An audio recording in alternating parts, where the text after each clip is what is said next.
شعبہ نے زبید سے بیان کیا، ان سے شعبی نے، ان سے براء بن عازب رضی اللہ عنہ نے، انہوں نے کہا کہ نبی کریم صلی اللہ علیہ وسلم نے قربانی کے دن خطبہ دیا اور آپ نے فرمایا کہ اس دن سب سے پہلے ہمیں نماز پڑھنی چاہیے، پھر خطبے کے بعد واپس آ کر قربانی کرنی چاہیے۔ جس نے اس طرح کیا اس نے ہماری سنت کے مطابق کیا، اور جس نے نماز سے پہلے ذبح کر دیا تو یہ ایک ایسا گوشت ہوگا جیسے اس نے اپنے گھر والوں کے لیے جلدی سے تیار کر لیا، یہ قربانی قطعاً نہیں۔ اس پر میرے ماموں ابو بردہ بن نیار نے کھڑے ہو کر کہا، یا رسول اللہ، میں نے تو نماز پڑھنے سے پہلے ہی ذبح کر دیا، البتہ میرے پاس 1 سال کی ایک پٹھیا ہے جو دانت نکلی بکری سے بھی زیادہ بہتر ہے۔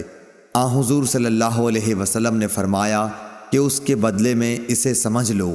یا یہ فرمایا کہ اسے ذبح کر لو، اور تمہارے بعد یہ 1 سال کی پٹھیا کسی کے لیے کافی نہ ہوگی۔ صحیح بخاری حدیث نمبر 968۔